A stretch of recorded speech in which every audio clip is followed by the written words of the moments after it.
Hey Pookie, so today we're going to go over the boss and event deck. It's going to look very unfamiliar because there are no mana values, there's no power and toughness on the bosses. The events just come in and have an effect. They aren't spells to be cast. There are creatures, but you'll notice something very specific about them. This is an example of one of the creatures in the deck, and you'll see this creature can't block. This creature can't block. This creature can't block. And I think that that's important because you don't want the players deciding which creatures on the boss's board will block their stuff. That doesn't feel like a very balanced proposition in a game like this. And so having the creatures be unable to block, I think, was a very intentional choice by the game designers.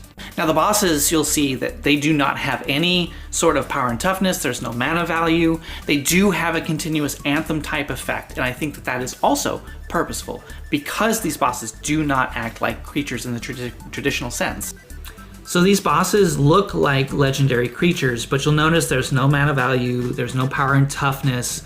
They don't have any sort of cast abilities. These are all things that come in and just have a continuous effect while they're on the field.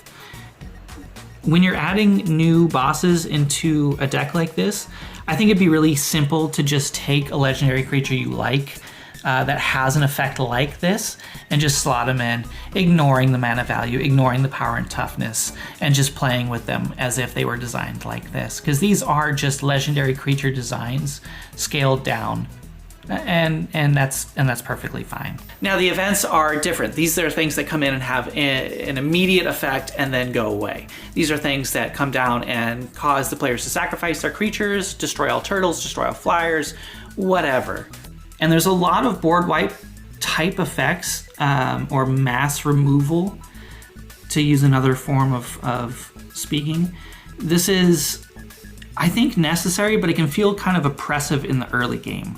And so I do think that I want to swap in some new cards of this effect that maybe don't have a board wipe or mass removal effect to them.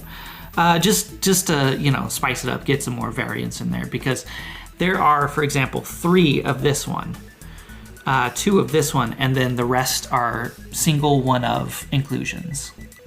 And so you may be thinking that these cards look a lot like Archenemy cards, and I would agree, except the Archenemy cards are built to affect a single player and may not have the verbiage necessary to fully slot into this as a one-to-one inclusion, but Archenemy cards are exactly where I'm going to begin my search for new inclusions.